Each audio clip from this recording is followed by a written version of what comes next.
வணக்கம் நண்பர்களே. சென்ற சில வீடியோக்கள்ல ஸ்ரீலங்கால நடந்த நிகழ்வுகள், நடந்து கொண்டிருக்கக்கூடிய நிகழ்வுகள்னு சொல்லலாம். அதன் தொடர்ச்சியாக தமிழ்நாட்டில் பல நடவடிக்கைகள்ல பல பேர் ஈடுபட்டிருக்காங்க அப்படிங்கிறதெல்லாம் கொஞ்சம் தெளிவா பார்த்தோம். இதன் பின்புலத்துல கிறிஸ்துவ மிஷனரிகள், நான் திருப்பி சொல்றேன், சாதாரண கிறிஸ்துவ மக்களை நான் குறி வைக்கவே இல்லை.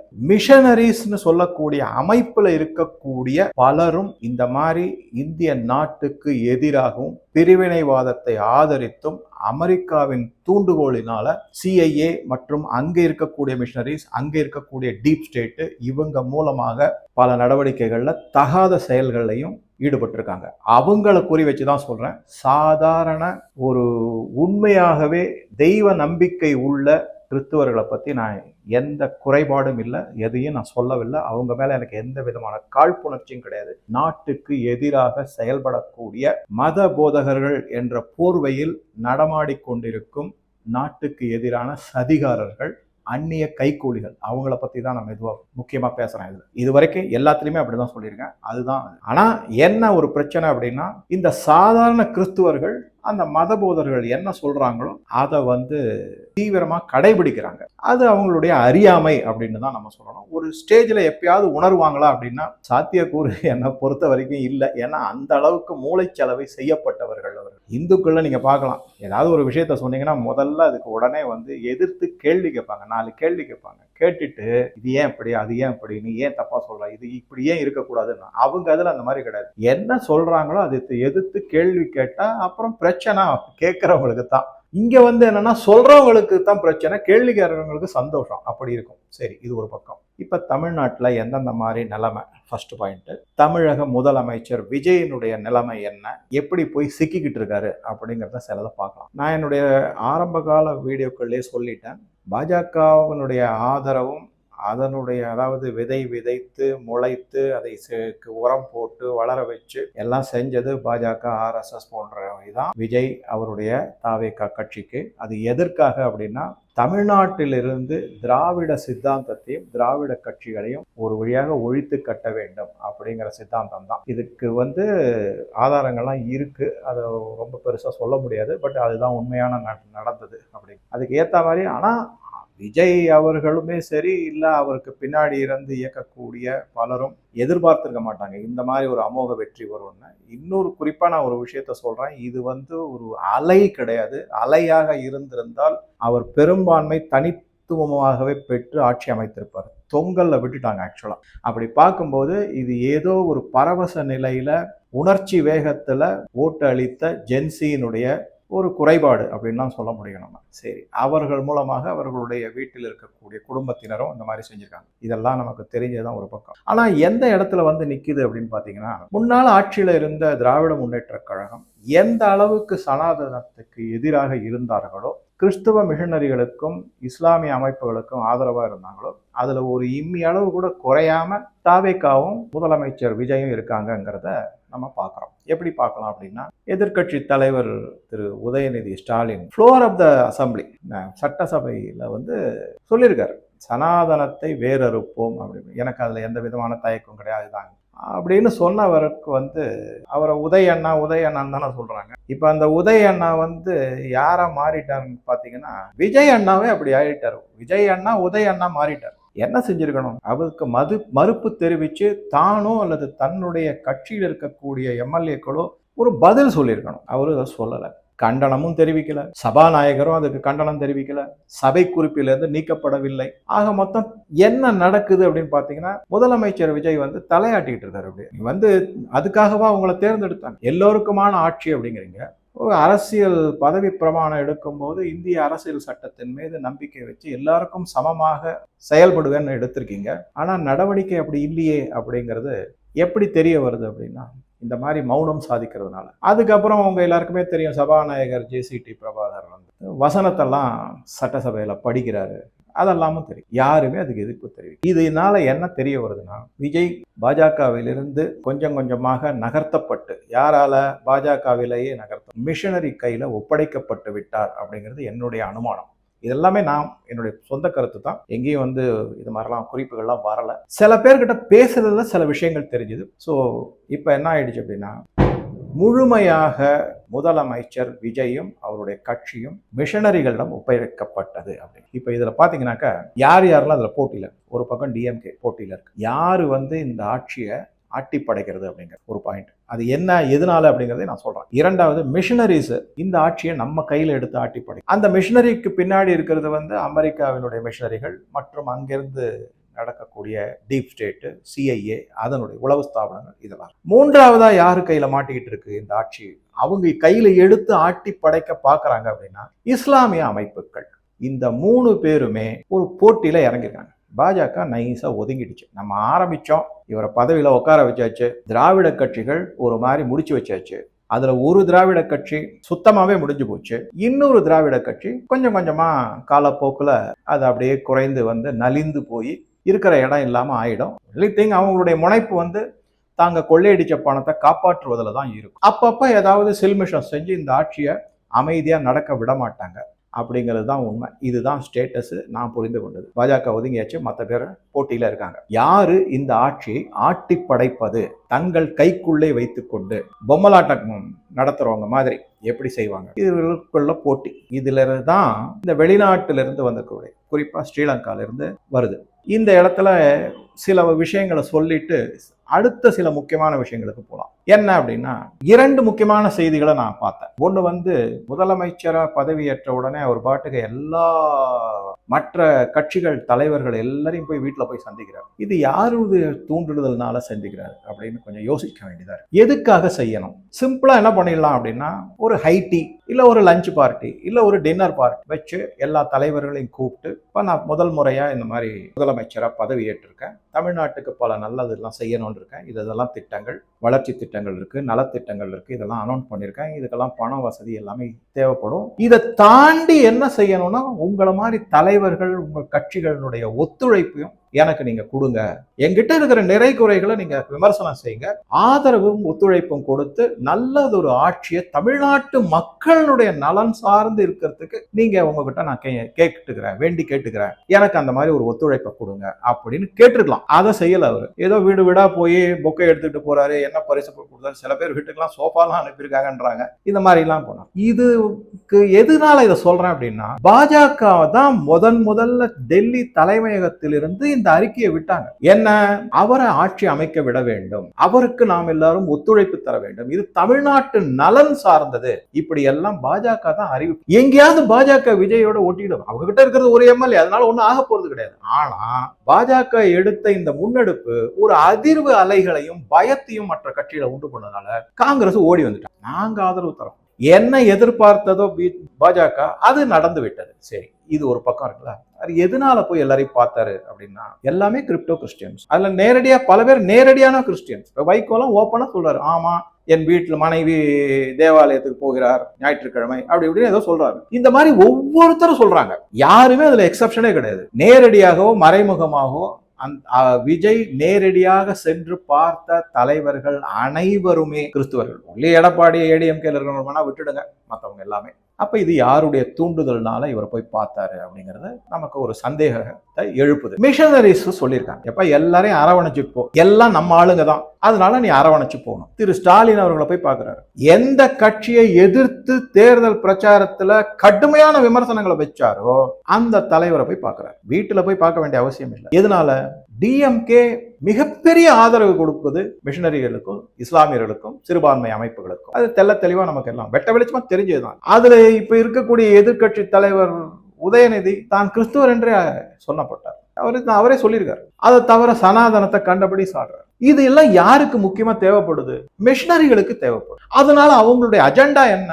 என்னதான் மிஷனரிஸும் கிறிஸ்துவர்களும் எங்களுடைய மனிதரே கிறிஸ்துவரே ஆட்சியில் அமர்வது எங்களுக்கு விருப்பம்னு இருந்தாலும் கூட, ஏற்கனவே உதவி செஞ்சவங்கள அவ்வளவு சீக்கிரம் மறந்துட முடியுமா அப்படிங்கிற கேள்வி வருது. சரி, அப்படியே மறந்தாலும் அதுல பல ஊழல்கள், பல தகுடுதத்தங்கள்லாம் நடந்திருக்கு. அதெல்லாம் வெட்ட வெளிச்சமா வந்துட்டா என்ன செய்யுது? இந்த ஆளெல்லாம் போய் நேர பாரு, எல்லாம் அவங்க நமக்கு வேண்டியவங்க, நிறைய செஞ்சிருக்காங்க, நம்மளும் அவங்களுக்கு செஞ்சிருக்கோம், அவங்களும் நமக்கு செஞ்சிருக்காங்க, நிறைய கொடுக்கல் வாங்கல்கள்லாம் இருக்கு. அது சரியான முறையா தவறான முறையாங்கிறத பத்தி விவாதம் வேண்டாம். நீ போய் சந்திச்சுட்டு எல்லாரையும் ஒரு குட் புக்ஸ் அப்படின்னு சொல்லுவாங்களே அதுல எடுத்துட்டு வந்துரு அப்படிங்கிற அட்வைஸ் படி போய் பார்த்துட்டாரு. இது ஃபர்ஸ்ட் பாயிண்ட்டை நான் அப்சர்வ் பண்ணது. இரண்டாவதா என்ன பண்ணாரு அப்படின்னா, நான் ஒரு வெள்ளை அறிக்கை கொடுப்பேன் அப்படின்னு. வெள்ளை அறிக்கைனா என்ன? நிதி நிலைமையை பத்தியா, இல்ல அரசாங்கத்தினுடைய நடவடிக்கையை பத்தியா, கவர்னன்ஸ் சொல்லக்கூடிய அரசியல் ஆட்சி அமைப்பை பத்தியா, இல்ல ஊழலை பத்தியா, எதை பத்தி நீங்க வெள்ளை அறிக்கை கொடுப்பீங்க? ஏன் அப்படின்னா, உங்களுக்கு நிதி நிலைமை அப்படின்னா நம்மள மாதிரி சாதாரண ஆட்களுக்கு தமிழ்நாடு government.in போட்டு பட்ஜெட் நிதி நிலைமை எல்லாம் போனீங்கன்னா ஓப்பனா எல்லாமே தெரிஞ்சிடும். அதுக்கு இவர் அறிக்கை கொடுக்க வேண்டிய அவசியமே இல்லை. அந்த பணம் எங்கேயாவது தகாத முறைகள்ல தகாத வழிகள்ல கொள்ளையடிக்கப்பட்டிருந்தால், அதுல ஊழல் நடந்திருந்தால், அதை பத்தி வெள்ளை அறிக்கை கொடுங்க, ஒத்து வரும். சரி, வெள்ளை அறிக்கை கொடுப்பேன்னு சொன்னீங்களே, அப்ப அதனா ஊழலை பத்தி வெள்ளை அறிக்கை கொடுக்க போறீங்களா? அது தெள்ள தெளிவா சொல்லணுமா வேணாமா? சொல்லவே இல்லை. யாரு? தமிழக முதலமைச்சர் ஜோசப் விஜய் அவர்கள் சொல்லல. சரி, இது வரும். எதனால சொல்லலைன்னா, அதுலயும் ஒரு உட்கூறு. பல விதமான முறைகேடுகள் நடந்திருக்கு அப்படிங்கிறது தெள்ள தெளிவு. பல அமைச்சர்கள் மேல ஊழல் குற்றச்சாட்டு. என்ஃபோர்ஸ்மெண்ட் டைரக்டரேட் கிட்டத்தட்ட இப்ப ஒரு 10 ரூபாய் அமைச்சர் இருந்தாருங்களே முன்னாள், அவர் மேலையும் அதுக்கப்புறம் இன்னும் சில பேர் மேலையும் என்ஃபோர்ஸ்மெண்ட் டைரக்டர் நாங்க கேஸ் பதிவு பண்ணியிருக்கோம், நீங்க அதை விசாரிக்கிறதுக்கான அனுமதியை கொடுன்னு சொல்லி கிட்டத்தட்ட 15 நாள் ஆச்சு. விஜய் வாய மூடிட்டு இருக்காரு. இதுல பின்புலத்துல எப்படி மிஷனரிஸ்னுடைய வேலைகள் எப்படி இருக்கும் அப்படின்னா, பத்திரிகைகள்லயே ஓப்பனா செய்தி வந்து தேர்தலுக்கு 2 மாதங்களுக்கு முன்னாடியே பணப்பட்டுவாடா மிஷனரிகள் மூலமாக பல தேவாலயங்கள்ல கொடுக்கப்பட்டது அப்படிங்கிற செய்தியெல்லாம் நம்ம படிச்சிருக்கோம். இந்த பணம் எல்லாம் என்ன அப்படியே பெருசா அப்படியே அவங்கவுங்க தன்னுடைய சொந்த பணத்திலிருந்து டொனேஷன் மாதிரி கொடுத்துட்டாங்களா? தேவாலயங்களுடைய நல்லா இருக்கணும் கிடையாது, எல்லாம் கொள்ளையடிச்ச பணம். அதோட இல்லாம என்னன்னா, இந்த கொள்ளையடிச்ச பணத்தெல்லாம் ஒரு ஹவாலா அப்படிங்கிற ரூட் மூலியமா வெளிநாட்டுக்கு கொண்டு போய் அங்க முதலீடுகள்லாம் செய்யறாங்க. எல்லா அரசியல்வாதியும் செய்யறது தான். 2 கழகங்களும், அதாவது தமிழ்நாட்டை பொறுத்த வரைக்கும் இந்த கழகம் இல்லைன்னா அந்த கழகம், ஒன்னு தீவிரமான சனாதன எதிர்ப்பு, இன்னொன்னு மிதமான சனாதன எதிர்ப்பு இருக்கக்கூடிய 2 கழகங்கள் எல்லாருமே போய் செஞ்சிருக்காங்க. சரி, இந்த ஹவாலா எந்தெந்த மாதிரினா, ஒரே ஒரு சின்ன உதாரணம் நான் சொல்றேன். முன்னாடி எல்லாம் என்ன பண்ணிட்டு இருந்தாங்கன்னா, இந்த சர்ச்சுகளுக்கும் மிஷனரிகளுக்கும் போதகர்களுக்கும் ஏகப்பட்ட எய்ட்ஸ், அதாவது நிதி உதவின்னு சொல்லக்கூடியது வெளிநாட்டில இருந்து வந்துகிட்டு இருந்து, அது டாலர்லயோ பவுண்ட் ஸ்டெர்லிங்லயோ இல்ல யூரோலயோ வந்துட்டு இருந்து. அதை இவங்க என்ன பண்ணுவாங்க அப்படின்னா, முன்னாடி நேரடியா வரும், அதை என்னென்னமோ காரணங்கள் காமிப்பாங்க, ஏழைகளுக்கு உதவுவது, மருத்துவ வசதி, கல்வி, இந்த மாதிரி எல்லாம் சொல்லுவாங்க. ஆனா கடைசியா என்ன பண்ணுவாங்கன்னா, அதுல ஒரு 5-10% மட்டும் மத மாற்றத்துக்கு உபயோகப்படுத்தி விட்டு மிச்சம் 80-90% அதை யாரெல்லாம் எடுத்து நடத்துறாங்களோ, நாம ஏற்கனவே சொன்ன மாதிரி இந்த மத போதகர்கள், இந்த கன்வர்ஷன் ராக்கெட்ல இறங்கி அடிச்சு நகர்த்துறவங்க, அவங்க தான் இதை கொள்ளையடிச்சு தன்னுடைய பர்சனல் சொத்தை சேர்த்துப்பாங்க. அது மாதிரிதான் நடந்துகிட்டு இருக்கு. இப்ப எப்படி ஆச்சு அப்படின்னா, இது நாளடைவுல சில சங்கடங்கள் வந்து, குறிப்பா எந்த மாதிரி சங்கடங்கள் வந்த போது அப்படின்னாக்க, இந்த FCRA foreign contribution regulation act, இதை கொண்டு வந்தது முன்னாடி அரசு தான், காங்கிரஸ் அரசுலயே வந்துடுச்சு. அது கடுமையாக்கப்பட்டது மோடி அரசு மூலமாக. இப்ப இன்னும் அந்த பில்லு அந்த மசோதா பார்லிமெண்ட்ல இன்னும் பாஸ் ஆகல, டிஸ்கஷன்ல போயிட்டு இருக்கு. ஆனா இது மிகப்பெரிய ஒரு அதிர்ச்சியையும் ஒரு சங்கடத்தையும் மிஷனரிகளுக்கு கொடுத்துருக்கு. இது வரப்போகுது, இது வந்துட்டு இருக்கு அப்படின்னு தெரிஞ்ச உடனே இவங்க என்ன பண்ணிட்டாங்க அப்படின்னா, இங்க இருக்கிற அரசியல்வாதிகள் கொள்ளையடிச்ச பணத்தை சர்ச்சுக்கு கொடுத்துறாங்க. சர்ச்சுக்கு வெளிநாட்டில இருந்து வரக்கூடிய டாலரோ யூரோவோ அங்க இந்த அரசியல்வாதிகளோட கணக்குல வரவு வைக்கப்படும். அது அப்படியே மேட்ச் ஆயிடும், அது டிரான்சாக்ஷன்ல காமிச்சு. இது ஒரு விதமான ஹவாலா ட்ரேட். இது ஒரு உதாரணம் தான். இது மாதிரி பல உதாரணங்கள் இருக்கு. நான் உங்களுக்கு அதையும் ஸ்ரீலங்கால நடந்தது அப்படின்னு சொல்லியிருக்கேன் போன தரம். புலம்பெயர்ந்த தமிழ் இந்து ஸ்ரீலங்கன் அவர்களுக்கு இந்த மாதிரி பல கொடுமைகள் இழைக்கும். அவர்களுடைய வீடுகளை, ஸ்ரீலங்கால இருக்கிற வீடுகளை மிஷனரிஸ் ஸ்ரீலங்கால கையகப்படுத்தியிருக்காங்க, அப்படியே புடுங்கி எடுத்துக்கிட்டாங்க. அதுக்கு பதிலா உங்களுக்கு இங்க யார் யாரெல்லாம் ஜெர்மனியில இருக்கீங்களோ, இங்கிலாந்துல இருக்கீங்களோ, சுவிட்சர்லாந்துல இருக்கு, கனடால இருக்கு, அங்க உங்களுக்கு டாலர்ல பணம் கொடுக்கப்படும். ஒரே கண்டிஷன், நீங்க மதம் மாறணும். இல்லைன்னா ஸ்ரீலங்காவுக்கு நீங்க இனிமே திரும்பி போக முடியாது. அந்த வீடு உங்களுக்கு கிடைக்காது, அந்த சொத்து உங்களுக்கு ஏதோ 100க்கு 50 ரூபாய் கொடுக்குறோம் நாங்க, வாங்கிக்கிட்டு அந்த சொத்தை எங்க பேர்ல எழுதி கொடுத்துருன்னா வாங்கி அதை தவறான வழிகள்ல ஸ்ரீலங்காவில் இயங்கக்கூடிய மிஷனரிகள் பயன்படுத்தி உள்ளார்கள் என்பதுதான் உண்மை. இதான பத்திரிகை செய்திகள்லாம் நிறைய இருக்கு. இது ரொம்ப டீப்பா போகும், நீங்க அதை போய் படிச்சீங்கன்னா ஆச்சரியமா இருக்கும். எந்தெந்த மாதிரி இப்ப புரியுதுங்களா நான் எதனால மிஷனரி மேல இந்த மாதிரி ஒரு பண்றாங்களேன்னு வருத்தத்தோட செய்தி சொல்றேன் அப்படின்னா, எல்லா விதமான தகுடுதத்தமான முறைகேடான வழிகள் அத்தனையிலும் இவங்க ஈடுபட்டிருக்காங்க. குறிக்கோள் என்ன அப்படின்னா, பணம், மதமாற்றம், நாட்டை அடித்து ஒழிப்பது, அவ்வளவுதான். எந்த விதமான வளர்ச்சியும் வரவிடாம மிஷனரிகளை சார்ந்தே ஏழை மக்களாகவே இருக்க வேண்டும், படிப்பு குறைத்த அளவு இருக்க வேண்டும் அப்படிங்கிறதான். இந்த மாதிரி பல முன்னெடுப்புகள், அதாவது இதை எல்லாமே ஒரு அஜெண்டா, அதை வச்சுதான் அவங்க நகர்ந்துகிட்டு இருக்காங்க. இது மாதிரி தமிழ்நாட்டில். ஸோ ஆக மொத்தம் இந்த வெள்ளை அறிக்கை வந்ததுன்னா என்ன ஆகும்? ஊழல் அம்பலப்படும். ஊழல் அம்பலப்பட்டதுன்னா மணி ட்ரெயில் அப்படின்னு சொல்லுவாங்க. வந்து the ant trail will lead to the ant hill அப்படின்னு சொல்லுவாங்க. எறும்பு சாரசாரையா போகுது இல்லையா, அதை அப்படியே நீங்க பின்னாடியே போனீங்கன்னா அதனுடைய இடம் எங்க இருக்குன்றது தெரிஞ்சிடும், அந்த ஆண்ட் ஹில். அது மாதிரி தான் இந்த மணி ட்ரெயில் பார்த்தீங்கன்னா, இது கண்டிப்பா சொல்றேன், 2 இடத்துக்கு போகும். ஒன்று வந்து இஸ்லாமிய அமைப்புகளுக்கு போகும், இன்னொன்று வந்து தேவாலயங்கள்ல இருக்கிற மிஷனரிகளுக்கு போய் சேரும். அங்கே போய் நிற்கும். அது இங்கே தான் இந்த பணம்லாம் போயிருக்காங்க. அதை வந்து கொஞ்சம் டீப்பாக அனலைஸ் பண்ணி தொடர்ச்சியாக எடுத்து விசாரணை எல்லாம் செஞ்சு செய்யணும். இந்த இடத்துல தான் இந்த வெள்ளை அறிக்கையை பற்றி விஜய் பேசின உடனே வெறும் ஏதோ நிதி, இது எல்லாம் வெறும் கண் துடைப்பு. ஏன்னா எல்லா இன்ஃபர்மேஷனும் வெப்சைட்ல இருக்கு. நீங்க ஊழலை பற்றி பேசுறதா இருந்தா அதுக்கு முதல்ல தடை விதிக்க போவது வந்து மிஷனரி. ஆக மொத்தம் இது எல்லாத்துல இருந்து நமக்கு என்ன செய்யும் தெரிய வருதுன்னா, டிஎம்கே கிறிஸ்துவர்கள் அல்லாத, அதாவது நான் வந்து திரு MK ஸ்டாலின் அவர்களை மட்டும் சொல்றேன். நான் ஒரு மனைவி இந்து கோயிலுக்கு போறாங்க, மகன் உதயநிதி ஸ்டாலின் தான் தானே கிறிஸ்துவர்னு சொல்லிக்கிட்டவர். பல பேர் அதுல கிறிஸ்துவ மதத்தை சார்ந்தவங்க. அவருடைய அலையன்ஸ்ல இருக்கக்கூடிய கூட்டணி கட்சியில இருக்கிறவங்களும் இப்ப எல்லாம் பிரிஞ்சு போயிட்டாங்க, அது வேற விஷயம். அவங்களும் எல்லாம் இருக்காங்க. சரி, ஆக மொத்தம் ஒண்ணு வந்து மறைமுக கிறிஸ்துவ ஆட்சி, மிஷனரி ஆட்சி தமிழகத்துல இருந்தது.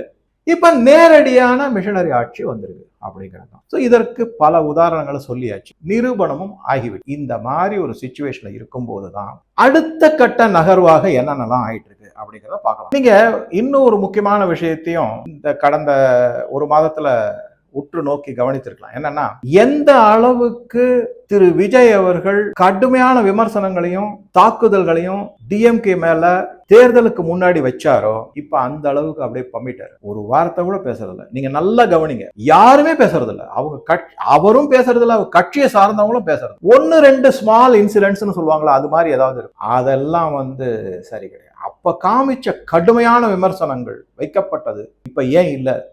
துரும்பு கூட இல்லை. இந்த எல்லாத்தையும் விட முக்கியமானது, என்ஃபோர்ஸ்மெண்ட் டைரக்டரேட் சென்ட்ரல்ல இருந்து உங்களுக்கு அனுமதி கேட்டு விண்ணப்பிச்சிருக்காங்க. இந்த மாதிரி மந்திரிகள் எல்லாம் நாங்க விசாரிக்கணும். ஒரு டசன் மந்திரிகளுடைய பெயர் எல்லாரையும் விசாரிக்கணும். இவர் பர்மிஷன் கொடுக்க மாட்டேங்கிறார். என்ன வெள்ளை அறிக்கை விட போறீங்க? இதுலதான் வந்து வெள்ளை அறிக்கை வந்தால் அது அரசியல்வாதிகளை விட மிஷனரிஸுக்கு ஆபத்து அதிகம் அப்படிங்கிறது நமக்கு தெளிவா தெரியும். எதனால அப்படின்னா, அரசியல்வாதிகள் என்னைக்குமே அரசியல்வாதிகள் தான். அவங்க என்ன பண்ணுவாங்க அப்படின்னா, தான் மாட்டிக்கிட்டா அதுல இருந்து தப்பிக்க வழி பார்ப்பாங்க. அப்படி இல்லையா, கூட இன்னும் 10 பேரை சேர்த்து குழியில தள்ளிடுவாங்க. எனக்கு 2 கண்ணு போனா பரவாயில்ல, அவனுக்கு 1 கண்ணு போகணும் அப்படிங்கிற கோட்பாடுல இயங்கக்கூடியவங்க தான் அரசியல்வாதி.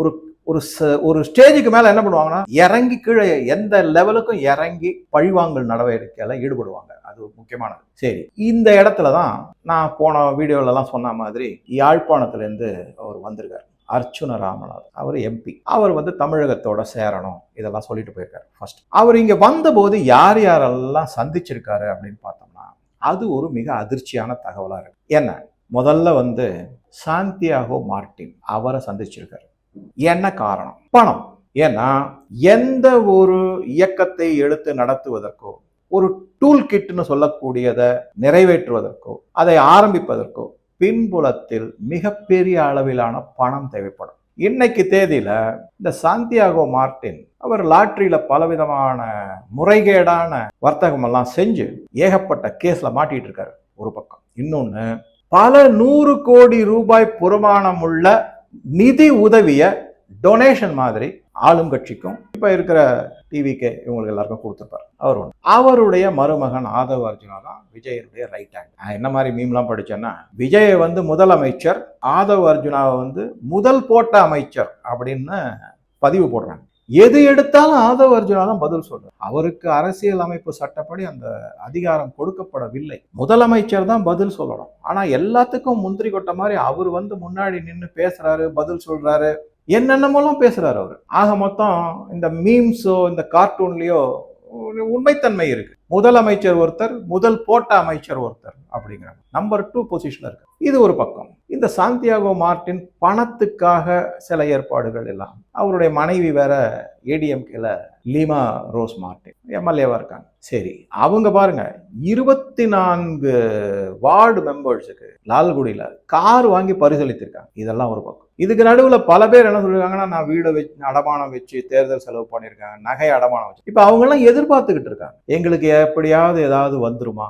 பணம் உதவி வருமா, ஏதாவது செய்ய முடியுமா அப்படிங்கிறது. இது ஒரு பக்கம். இப்ப திருப்பியும் இந்த அர்ச்சுன ராமநாதனுக்கு வந்துட்டு அப்புறம் மேற்கொண்டு பல விஷயங்களை பார்ப்போம். இந்த அர்ச்சுன ராமநாதன் என்ன பண்ணிருக்காருன்னா, முதல்ல நான் சொன்ன மாதிரி மார்ட்டின் பல மத போதகர்களை சந்திச்சிருக்கு. அவங்க எல்லாரும் இந்திய இறையாண்மைக்கு எதிராக செயல்படுவார், மதம் தான் முக்கியம் என்று சொல்லக்கூடியவர்கள், மத்திய அரசை கடுமையாக சாடுபவர்கள், மத்திய அரசை பிடிக்காதவர்கள், குறிப்பா மோடி அவர்களை பிடிக்காதவர்கள், RSS கடுமையாக விமர்சனம் செய்பவர்கள். இவங்க எல்லாரையும் நிறைய பேர் பார்த்து, இதுதான் அங்க ஸ்ரீலங்கால நடந்துகிட்டு இருக்கு. தயவு செஞ்சு புரிஞ்சுக்கணும் ஆச்சுங்களா.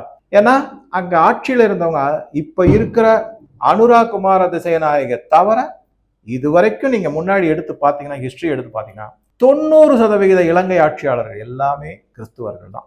சரி, அது ஒரு பக்கம். அவங்கள பார்த்திருக்காரு. இரண்டாவது பக்கம் யாரை மீட் பண்ண, மூன்றாவதா யாரை பார்த்திருக்காரு அப்படின்னு பாத்தீங்கன்னாக்க, அதாவது பாகிஸ்தான் உளவு ஸ்தாபனத்தோடு மிக அதிக அளவில் தொடர்பில் உள்ள இந்தியாவில் உள்ள சில இஸ்லாமிய அமைப்புகள், JEI அப்படிங்கிற அமைப்பு, HUT அப்படிங்கிற அமைப்பு, இந்த மாதிரி பல அமைப்புகள். நான் வந்து ஒரு லிஸ்ட் உங்களுக்கு அப்படியே ஸ்க்ரோல் பண்றேன்.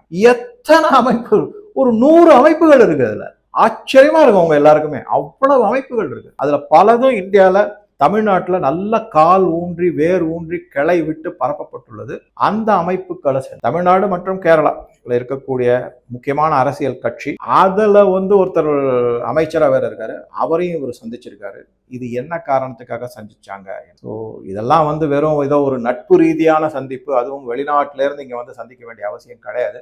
பின்புலத்துல ஏதோ ஓடிக்கிட்டு இருக்கு. கண்டிப்பா இந்த மாதிரி பல பேரை சந்திச்சிருக்காரு. இதுல குறிப்பா இன்னொரு முக்கியமான விஷயத்த நான் சொல்ல விரும்புறேன். என்ன அப்படின்னா, இந்த சாந்தியாகோ மார்ட்டின் மேல ஒரு டசன் கணக்குல ஒரு அதுக்கு மேலே இருக்கும் அந்த அளவுக்கு முறைகேடான லாட்டரி வர்த்தகம் செய்தாருன்னு வழக்குகள் இருக்கு, பண பரிமாற்றங்கள் நடந்துள்ளன. அதுக்கு குறிப்பா எதை பத்தி சொல்றாங்கன்னா, இது என்ன வேடிக்கைன்னா, இவ வடகிழக்கு மாநில நார்த் ஈஸ்ட் ஸ்டேட்ஸ் அங்கிருந்து தான் லாட்டரியை கொண்டு வந்து தமிழ்நாட்டில் வித்தார். அந்த மாநில அரசே வந்து இவர் மேல குற்றச்சாட்டை வச்சு வழக்குகள் பதிவுப்படும். இந்த மாதிரி இந்த சாந்தியாகோ மார்ட்டின் பேர்ல பல கேஸ் வழக்குகள்லாம் இருக்கு. அதெல்லாம் கொஞ்சம் கொஞ்சமா விசாரணைக்கு எடுத்து எப்ப முடிவுக்கு வரும் என்னங்கிறது ஒரு பெரிய கேள்விக்குறிதான். ஆனா இந்த இடத்துல நான் முக்கியமா எதை சொல்ல ஆசைப்படுறேன் உங்ககிட்ட அப்படின்னா, இந்த சாந்தியாகோ மார்ட்டினுக்கு யாரு வந்து லாயர், சுப்ரீம் கோர்ட்ல வரைக்கும் இருக்கிறது எல்லாத்தையும் எடுத்து செய்யறது அப்படின்னு பாத்தீங்கன்னா, வழக்கம் போல காங்கிரஸினுடைய லாயர் அபிஷேக் மனு சிங்வி தான். ஏன்னா பெரிய பணம், பல்லாயிரக்கணக்கான கோடியில பணம், அதுக்கு தகுந்த மாதிரி தான் லாயரையும் வைக்கணும் தப்பிக்கணும்னாக்க. ஸோ அவரு தான் இவங்களுக்கு முக்கியமான லாயரா இருக்கார். சரி, என்ன பிரச்சனை அப்படின்னா, அந்த லாயரை விஜய் போய் சந்திச்சு பேசிட்டு வந்திருக்காரு. என்ன நெசசிட்டி, என்ன உங்களுக்கு அவசரம்? இதுல காங்கிரஸினுடைய தூண்டுதல் இருக்கா?